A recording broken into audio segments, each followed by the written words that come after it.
2020년 새해가 됐습니다. 여러분 어떠세요?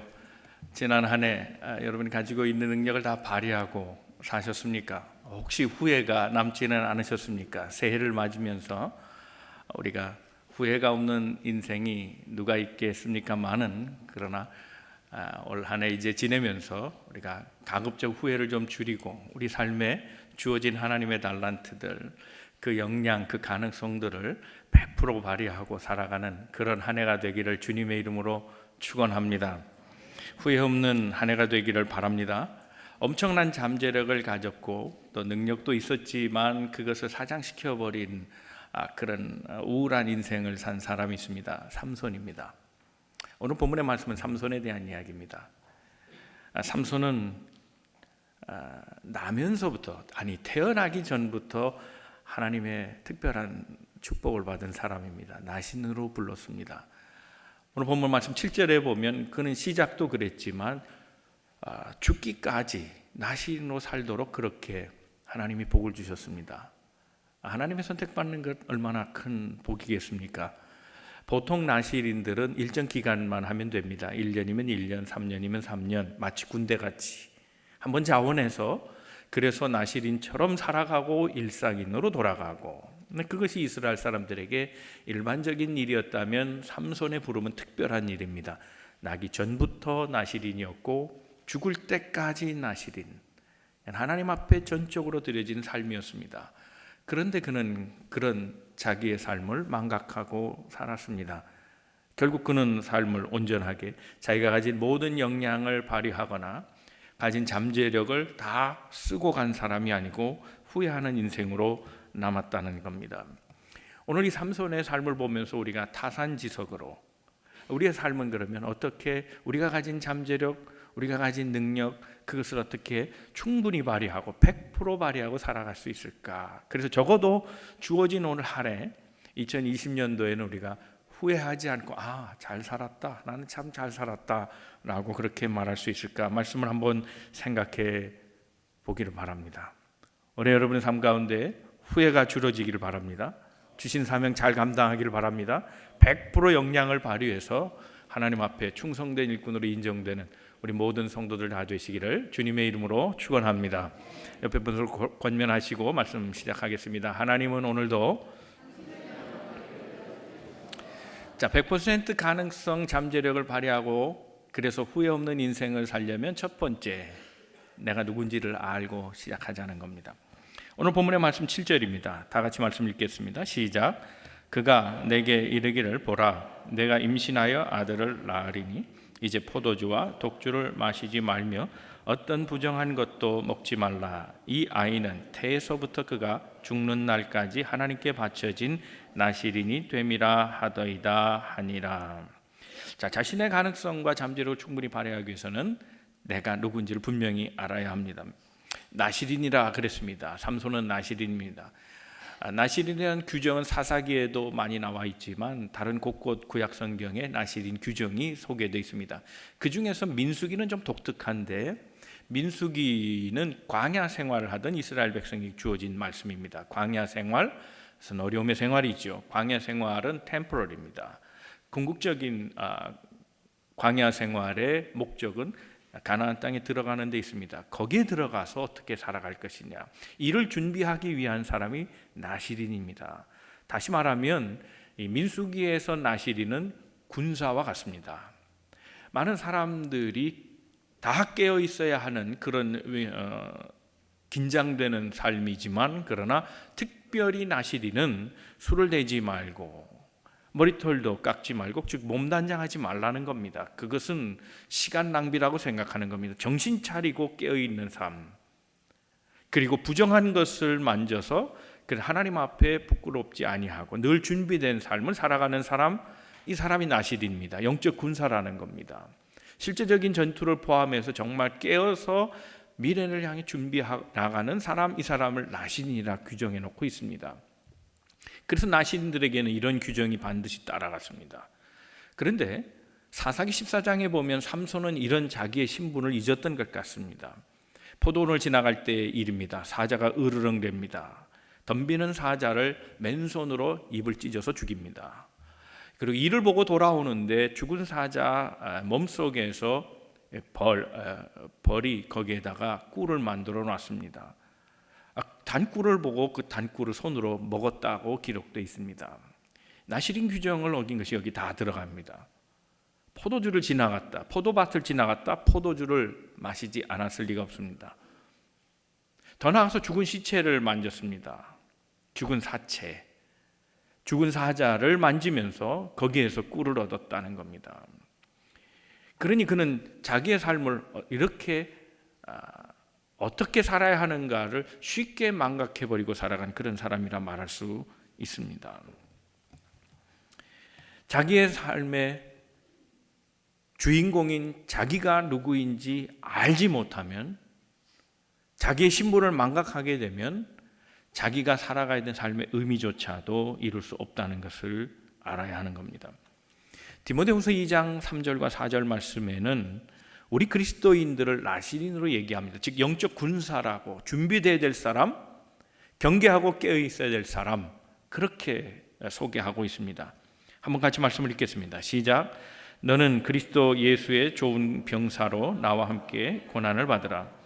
병사로 복무하는 자는 자기 생활에 얽매이는 자가 하나도 없나니 이는 병사로 모집한 자를 기쁘게 하려 함이라 그랬습니다. 우리는 사명자일 뿐만 아니라 군사라고 그렇게 말씀하고 있습니다. 바울은 디모데에게 그가 그리스도의 군사인 것을 알고 그렇게 살라고 당부하고 있는 겁니다.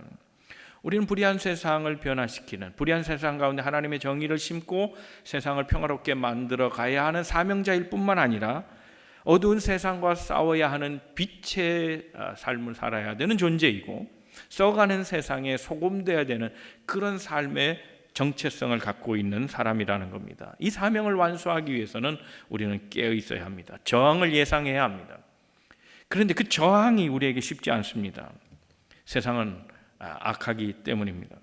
이 저항을 극복하기 위해서 우리는 싸우지 않을 수 없고, 싸워야 하기에 우리는 군사가 되어야 되는 겁니다. 우리의 신분은 그렇습니다. 우리가 영적인 공격을 받고 있는데 막상 우리는 군사라는 의식이 없기 때문에, 나는 군인이라는 의식이 없기 때문에 작은 역경에도 좌절하고 주저앉고 우리의 능력을 충분히 발휘하고 살아가고 있지 못하고 있는 건 아닌지, 그래서 싸움의 현장보다는 쉬운 싸움을 피해가는 안정된 삶의 영역 속에 머물려고 하는 것은 아닌지, 결과적으로 그런 삶을 택함으로 인해서 우리의 가능성과 우리의 잠재력이 발휘될 기회조차 만들어가고 있지 못하는 그런 삶은 아닌지 생각해 보자는 겁니다. 아리조나 주에 선밸리라고 하는 지역이 있습니다. 골프장도 있고 아주 뷰가 좋은 곳입니다. 이건 백만장자들이 은퇴하면서 사는 그 노인촌이 거기 있습니다. 그런데 의학 잡지에서 아주 재미있는 사실이 발표됐습니다. 이곳에 사는 사람들의 치매 발병률이 다른 지역보다 훨씬 높다는 겁니다. 그 동네는 현대화된 시설로 집을 지었습니다. 모든 것이 다 구비됐다는 얘기입니다. 그리고 깨끗한 도시여서 55세 이상만 거주할 수 있고, 노숙자도 없고 노점상도 없고 떠들고 시끄럽게 하는 아이들도 거긴 존재하지 않습니다.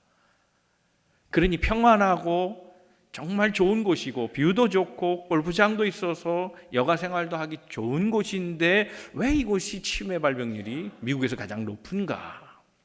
이것을 궁금해해서 한국에 있는 이시영 박사, 여러분 잘 아시죠? 정신과 의사인 이시영 박사가 실제로 그곳을 방문해서 나름대로 그것을 공부해 봤답니다. 그가 이런 소개를 합니다. 이 동네가 좋은 동네임에도 불구하고 최고의 시설과 그리고 안전, 15마일 이상 달릴 수 없는 그런 컴포트 존인데, 그리고 최고의 의사와 최고의 의료시설을 갖춘 곳인데 이런 치매 발병률이 높은 이유는 다른 데 있지 않다. 세 가지 없는 것을 얘기했습니다. 첫째 없는 것은 뭔가 하면 스트레스가 이 동네는 없다는 겁니다. 두 번째는 생활의 염려가 이 동네는 없다는 겁니다. 또 하나 없는 것은 생활의 변화가 전혀 없다는 겁니다. 스트레스 없고 돈 걱정 안 하고 어떤 생활도 그냥 평안합니다. 복잡한 것도 없고 예측 못할 상황도 없는, 그런 안정된 곳이 바로 이곳인데 이곳에서 치매 발병이 높다는 겁니다. 그래서 여기에 사는 사람들이 도리어 자기 살던 곳으로 다시 귀향하는 현상을 보이고 있다. 이시영 박사 그런 얘기를 합니다. 도리어 시끄러운 것, 북적대는 것, 사람들로 인해 때론 부딪히지만 그래서 신경 써야 될 것도 많이 있지만 바로 그런 곳에서 사는 것이 나를 움직이게 하더라는 거예요. 뇌를 움직이게 하더라는 거예요. 거기에서 인간은 도리어 행복을 찾게 된다. 그랬어요. 데이브 알레드라는 사람이 포텐셜이라는 책을 썼습니다. 이 데이브 알레드라는 사람이 아주 재밌는 말을 소개했는데 그가 말한 여러 가지 말 중에 특이할 말이 두 가지 단어입니다. 하나는 ugly zone, 하나는 comfort zone이라는 말을 썼습니다. ugly zone, comfort zone. 어느 것이 더 나으냐? 컴포트 것 같은데 아니라는 거예요. ugly zone에 사는 사람이 행복한 삶을 살아간다는 거예요. 말 그대로 하면 ugly zone에 있으면 안 되죠. ugly zone이라는 것은 무엇인가 하면 try, 시도가 있지만 언제나 failure, 계속 실패하는 그런 상태, 그런 상태를 만들어가는 시간과 장소를 ugly zone이라 말합니다. 이 ugly zone에서 사람들은 심각한 스트레스를 받는다는 거예요.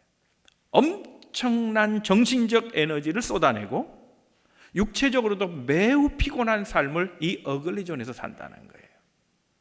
사람을 실망하게 하고 절망하게 하고 힘들게 하는 곳이 ugly zone이지만 거기에서 인간의 포텐셜, 인간의 잠재력과 가능성은 100% 발휘된다 그랬어요. 그런데 사람의 뇌는 언제나 게을러서 편한 곳을 찾는다는 거예요. 예측 가능한 것을 시행하고 예측 가능한 것이 답으로 주어질 때만 그곳을 선택하는, 스트레스도 없고 생활에 문제도 없고 아무런 변화도 일어나지 않는 이 컴포트 존과 같은 곳을 사람들은 의도적으로 택하고 살아간다는 거예요. 거기에는 인생은 행복이 없다. 자기의 능력은 거기에서 개발되거나 발휘되지 않는다 그랬어요. 혹 우리 삶 가운데 지난 한 해를 돌아보면서 우리는 컴포트 존을 선택하고 살아간 것은 아닌가. 의도적으로 복잡한 거 싫고 거친 거 싫고 편한 것을 추구하되 안정한 것을, 그리고 아무도 바더하지 않고 나도 바더하기 싫고 그래서 스트레스가 전혀 없는 그런 삶을 추구하다가 나는 삶의 열매가 있는가를 되돌아봤을 때 그것이 후회되고 있는 삶은 아닌가. 사랑하는 성도 여러분, 우리의 잠재력과 가능성은 오히려 위기 상황에서 우리 자신이 노출될 때에 그때 발휘된다는 사실을 기억해야 합니다. 우리 자신이 그리스도의 용사라는 사실을 기억하고 거룩한 전쟁, 거룩한 봉사, 거룩한 섬김에 뛰어드는 우리 삶이 되기를 바랍니다. 우리 후회가 없으려면 우리 자신이 하나님의 사람이라는 자기 자신을 분명하게 인식하고 우린 세상 속에서 빛이 되고 소금 되고 영적 군사로 살아야 하고 주어진 모든 환경에서 편한 환경을 택하는 것이 아니라 도리어 부딪힐지라도, 때로는 스트레스도 당하고 때로는 아픔도 있을지라도 하나님의 사람은 그렇게 사는 것이 당연한 것으로 받아들이며 나를 통해 하나님이 기뻐하실 일이 무엇인가를 찾고 그 일에 전념하고 그것으로 기뻐하고 그것으로 만족하는 우리 삶이 되어야 하겠다는 겁니다. 올 한해 주어진 모든 일 피하지 마시고 숨지도 마시고 거절하지도 마시고 당당하게 그리스도인으로 하나님의 부르심을 받았다면 거기에 순종하고 우리의 가진 모든 역량을 최대로 발휘해서 후회가 남지 않는 만족의 삶을 누려가는 우리 모든 성도들 다 되시기를 주님의 이름으로 축원합니다. 두 번째 생각할 것은 자기의 모든 가능성, 잠재력을 100% 발휘하려고 하고 살려고 한다면 자기 약점을 알자는 겁니다. 인간이 100% 자기 역량을 발휘하기 위해서는 이 약점을 아는 것이 굉장히 중요합니다. 여러분, 삼손의 약점이 무엇이었습니까? 이성입니다. 여성에 대한 문제였습니다. 삼손의 이야기 속에는 주요한 여인들이 셋 나옵니다. 물론 어머니 빼고. 이 여인들이 이 삼손에게는 아주 치명적인 아킬레스건이었습니다. 삼손은 이 여인 때문에 싸워야 했습니다. 이 여인 때문에 죄를 지었습니다. 이 여인 때문에 힘자랑하다가 트러블이 생겼고, 그 힘을 하나님의 영광을 보다는 자기를 드러나는 데 사용하고 말았습니다.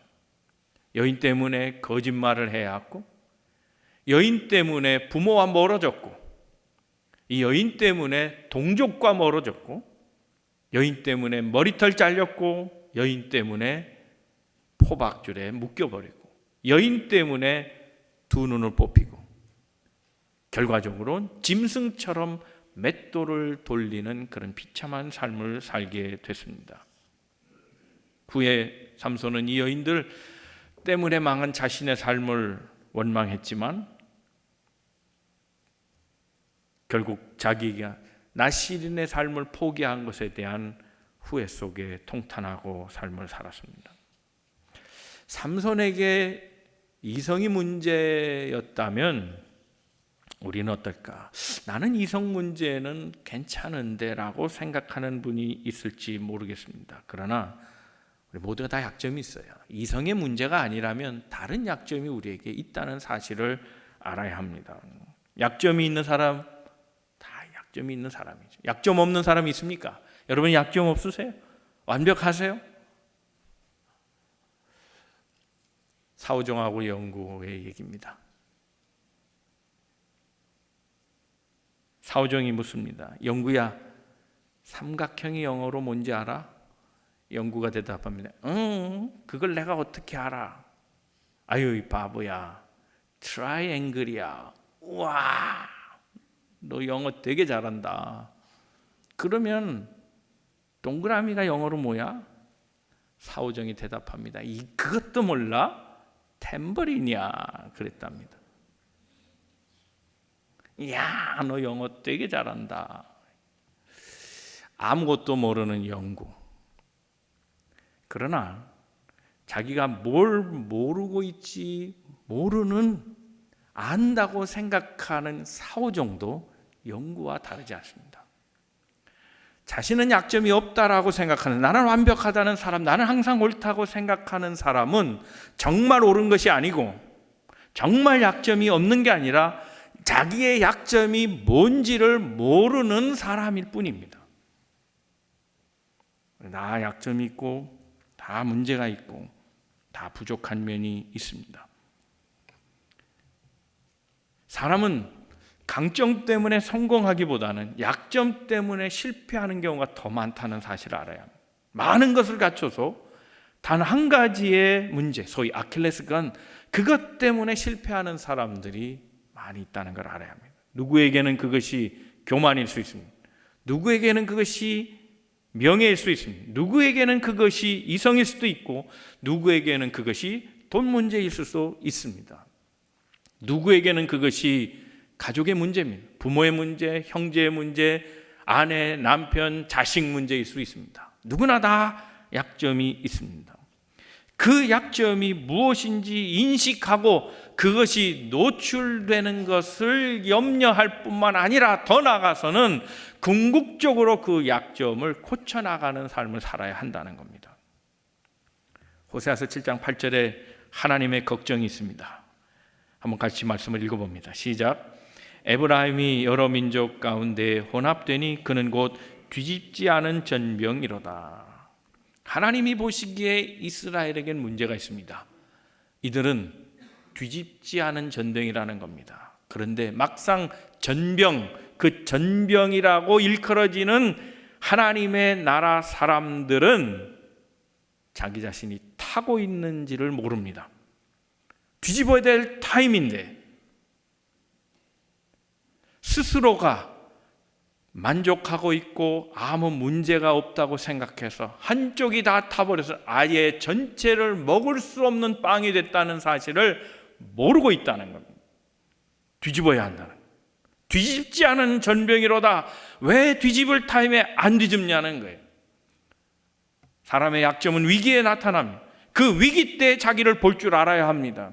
그때도 나는 완벽하다, 완전하다, 나는 틀림이 없다, 나는 잘못이 없다고 하면 그는 곧 뒤집지 않은 전병과 같아 쓸모없이 버려지는 존재, 먹을 수 없는 존재, 밖에 버려지는 존재로 전락하고 말 겁니다. 그때를 알아야 합니다. 뒤집어야 될 타임을 알아야 됩니다. 우린 그것을 영적으로 회개라 말합니다. 회개는 나를 돌아보는 겁니다. 이스라엘의 문제는 자기를 돌아보지 않았습니다. 남이 문제라고 생각했습니다. 그런데 하나님은 이스라엘을 걱정하십니다. 너희는 뒤집지 않은 전쟁이로다. 먹을 수 없는 존재가 되었구나.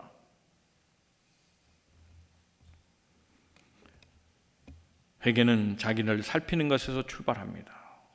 그래야 고쳐집니다. 그래야 새로운 삶으로 태어나고, 그래야 하나님의 뜻을 이룰 수 있는 나실인 영적 군사로 삶을 살아갈 수 있다는 겁니다. 여러분, 자신의 약점 때문에 그리스도인으로 살아가지 못하는 것이 없도록 우리 자신을 늘 관리하기를 바랍니다. 늘 회개하는 마음이 있기를 바랍니다. 내가 나신으로 온전한가? 내가 하나님의 뜻을 나타내는데 지금 최선을 다하고 있는가? 그것을 매일매일 살피는 과정을 통해서 하루하루를 만들어 간다면 올 한 해 우리는 후회하지 않는 인생을 살아갈 수 있게 될 줄로 믿습니다. 다 잘해도 하나 못하는 것이 있다면 그 약점을 놓고 하나님 앞에 기도하십시오.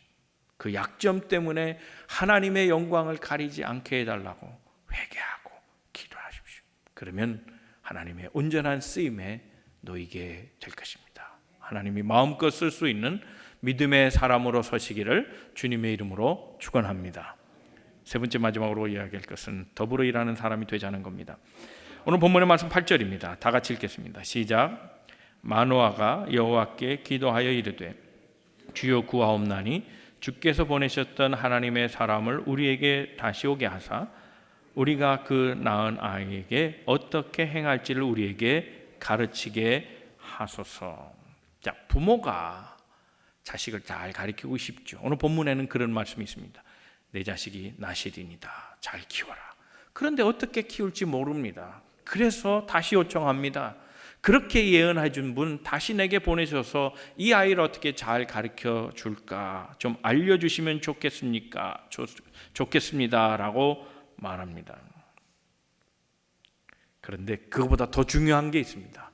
부모가 자식을 어떻게 잘 키울까라는 것보다 더 중요한 것은 자기 자신입니다. 삼손 자신이 어떻게 바르게 살아갈까 하는 것을 고민해야 하는 겁니다. 삼손이 한 일을 보면 많은 일들을 했다는 것을 알 수 있습니다. 혼자서 많은 블레셋 사람을 죽였습니다. 그런데 그가 한 일 속에 좋은 영향력은 드러난 것이 하나도 없습니다. 분명히 한 일은 많은데 그것 때문에 누군가가 유익을 얻었고 그의 공동체가 살아났고 이스라엘이 환영했다는 얘기가 없습니다. 도리어 그의 힘자랑 때문에 동족과 멀어집니다. 동족을 어렵게 했습니다. 공동체를 어려움 속에 처하게 해서 도리어 이스라엘 동족이 그를 동굴에 갇혀 있는 걸 알고 잡아 묶어서 블레셋에게 넘겨주는 엉뚱한 일이 생기게 됩니다. 그가 힘자랑은 했지만 그것이 전체 민족을 묶어서 와, 우리도 블레셋과 싸울 수 있구나 희망을 갖게 하진 못했고 민족의 봉기로까지 이어지지 않았다는 겁니다. 삼손은 용기도 있고 힘이 센 자요, 그리고 나름대로 똑똑한 사람입니다. 그는 블레셋 사람들에게 퀴즈를 내고 그 퀴즈를 못 맞히면 내게 해서 서로 물건을 빼앗자고 그렇게 제의했던 사람입니다. 자기가 경험한 일을 가지고 퀴즈를 내서 남을 공경에 빠뜨릴 정도라면 머리도 좋은 사람입니다. 머리 좋죠. 힘 있죠. 감은 좋죠. 뭐가 부족한 그런데 그가 정말 가져야 될 것은 함께 더불어 일하는 지도력이었습니다. 혼자서는 잘하는 것처럼 보였는데 함께 하는 것은 빵점입니다. 그래서 혼자서 블레셋 사람을 죽이는 데는 성공했는지 몰라도 이스라엘 백성에게 완전한 자유를 주는 리더십은 그에게 없었습니다. 자신의 가능성과 잠재력은 혼자 할 때가 아니라 더불어 함께 할 때 생긴다는 사실을 기억해야 합니다. 남과의 경쟁심이 강한 사람들을 보면 더불어 일하는 게 참 부족하다는 것을 느낍니다. 바락바락 남보다 내가 더 똑똑해, 남보다 내가 더 잘할 수 있어, 그래서 남의 위에 서려고 하는 사람을 보면 분명히 일은 잘하는 것 같은데 그 옆에 주위에 사람이 없는 것을 봅니다. 그런데 문제는 그 결과입니다. 열심히 일하고 수고했지만 혼자서 일한 사람은 다른 사람에게 오히려 평가가 떨어지고 버려지게 되는 일들이 역사에 곳곳이 있습니다. 여러분, 우리가 가진 잠재력을 충분히 발휘하려면 남과 잘하는 법을 배워야 한다는 겁니다. 미국에 이민 온 사람 치고 똑똑하지 않은 사람이 있나요? 나 잘나지 않는 사람 있나요? 교회 다니는 사람 치고 자기 발언 못하는 사람 없더라고요. 다 똑똑하더라고요. 그런데 부족한 것이 보여요. 더불어 일하는 것을 잘 못해요. 그건 헛똑똑이 아닌가요?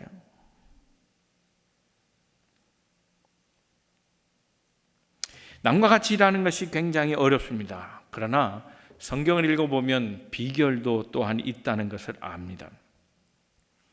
남과 잘할 수 있는 비결, 남을 세워주면 됩니다. 그게 큰 비결입니다. 남을 성공시켜주는 것을 오늘 우리 한 해의 사역의 목표로 삼아야 합니다.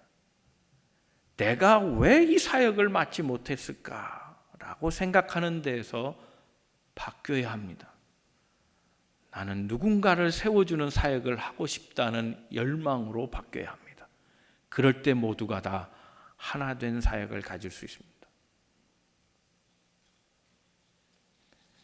저는 제게는 가정교회라고 하는 것이 큰 목회 동기가, 새로운 목회 동기가 되었다는 걸 부정할 수 없습니다. 가정교회를 하면서 제가 알게 됐던 것은 이런 겁니다. 목회에 대한 새로운 패러다임의 전환입니다. 저는 그동안 목회는 목사가 단독으로 카리스마틱하게 어떤 운영을 하면 부흥하는 줄로 알았습니다. 그런데 가정교회를 하면서 제 마음이 바뀐 것은 목사는 헬퍼라는 생각을 갖게 된 겁니다. 목회의 가장 중요한 점은 교인이 성공하게 하는 것, 거기에 도움을 주는 헬퍼이라는 것, 교인이 잘 되게 하는 것, 교인이 높아지게 하는 것, 궁극적으로는 모든 교인들이 다 하나님 앞에서 상급받게 하는 것, 목회하는 목사보다 더 큰 상을 교인들이 누리게 하는 것, 그것이 제 목표의 새로운 패러다임이 되었습니다. 생각해보면 그것은 옳은 결정이라고 말하고 싶습니다. 주님도 그것을 우리에게 요구하셨기 때문입니다. 마가복음 10장 44절의 말씀입니다. 다 같이 읽겠습니다. 시작. 으뜸이 되고자 하는 자는 모든 사람의 종이, 저는 자기의 역할이 남의 성공해 주도록 하는 그런 사역이라면 그것이 주님이 말씀하시는 종이 되는 삶이라고 말하고 싶습니다. 그 종이 되는 삶, 그 삶은 결국 자기를 높이는 결과를 가지고 온다고 성경은 얘기해 주고 있습니다. 그러므로 주님 말씀대로 종이 된다는 것은 귀한 사역입니다. 종이 된다는 의미는 남을 성공하게 해주는 겁니다. 남을 높이면 너도 높여지리라. 이게 함께 공생하는 방법이고 함께 더불어 사역하는 방법입니다. 우리가 가진 인생의 후회 가운데 그런 것이 있지는 않습니까? 남을 낮춰버린 기억은 없습니까? 남을 무시했던 말은 없습니까? 남을 저주하고 못된 말하고 흉을 잡고 한 말은 없습니까? 그게 으뜸이 되고자 하는 마음이 내게 있었기 때문입니다. 주님의 마음하고 정 다른 방향의 삶이었습니다. 나시린의 삶이 아닙니다. 하나님을 기쁘시게 하는 동족을 위한 삶이 아닙니다. 그리스도의 군사된 삶이 아니라는 겁니다. 빛도 아니고 소금도 아닙니다. 그것은 그리스도인이 아닙니다. 하나님의 자녀가 아닙니다. 예수의 자녀가 아닙니다. 예수님의 마음을 알고 하나님의 뜻을 안다면, 그리스도의 군사로 부름받았다면, 빛이라면, 소금이라면 남을 위해 사는 삶을 살아야 된다. 남을 높여주는 말하는, 남의 허물은 가리워주고 남을 축복하는 말을 해주는 겁니다. 그것이 더불어 살아가는 삶의 모습이다. 바로 그럴 때에 그 사람의 삶이 100% 발휘되고 그 사람의 잠재력이 드러나면서 그의 리더십이 존경받고 그가 도리어 높아질 수 있게 된다고 성경은 얘기해주고 있습니다. 사랑하는 성도 여러분, 이제 말씀을 정리합니다. 올 한 해 새롭게 주어진 시간들 우리가 후회 없이 살아가기를 바랍니다. 그러려면 우리 자신이 누구인지 분명히 알아야 합니다. 우리는 하나님의 부름받은 군사들입니다. 늘 깨어 있어야 합니다. 그리고 하나님의 영광을 위해 살아야 합니다. 준비된 자가 되어야 하는 겁니다. 그래서 주님의 군사로서 세상 가운데 보냄을 받은 사람이 되어야 합니다. 세상은 어지럽고 복잡하고 힘듭니다. 안전지대는 분명 아닙니다. 그러나 바로 거기에서 부름을 받은 자는 불러주신 이를 위해 100% 우리의 가치와 우리의 잠재력과 가능성을 발휘해야 한다는 겁니다. 세상의 저항은 만만하지 않을 겁니다. 그래서 우리가 관리해야 될 것이 있습니다. 약점입니다. 약점 때문에 하나님의 일을 못하면 안 됩니다. 잘 관리하도록 하나님 앞에 구하십시오. 성령께 요구하십시오. 나를 보게 해달라고. 그래서 날마다 회개함으로, 그래서 뒤집혀진 전병, 골고루 익혀진 전병이 되어서 유익한 삶으로 들여지기를 바랍니다. 더 나아가서 우리의 삶을 통해서 함께 더불어 하는 그런 생활을 익숙하게 배우기를 바랍니다. 혼자 하는 사역도 중요하지만 함께 하는 사역을 통해서 더 나은 공동체가 만들어지고 더 아름다운 삶이 만들어질 것입니다. 함께하는 삶을 누리려면 어떻게 해야 합니까? 나를 낮춰야 합니다. 종이 되어야 합니다. 남을 높여줘야 합니다. 그럴 때 내가 죽는 것이 아니라 도리어 나를 높여주는 분이 계십니다. 내 리더십을 인정해 주시고 많은 사람들에게 존경받는 그런 지도자가 되게 하신다는 겁니다. 이렇게 살아간다면 올 한 해 우리가 우리의 시간들을 되돌아보면서 적어도 덜 후회하지 않을까 생각이 됩니다. 사랑하는 성도 여러분, 100% 만족은 없다 할지라도 올 한 해 이런 마음을 가지고 살아간다면 우리가 하나님 앞에 부끄럽지 아니하며 사람들에게도 존경받는 삶을 살아가지 않을까요? 그것이 나의 기쁨이 된다면 얼마나 오늘 한 해가 감사할까요? 오늘 한 해를 지내면서 후회 없는 삶, 우리의 주어진 모든 환경 속에서 내가 가진 모든 가치들을 100% 발휘하고 살아가는 믿음의 삶을 살아가는 우리 만남의 모든 성도들 다 되시기를 주님의 이름으로 축원합니다.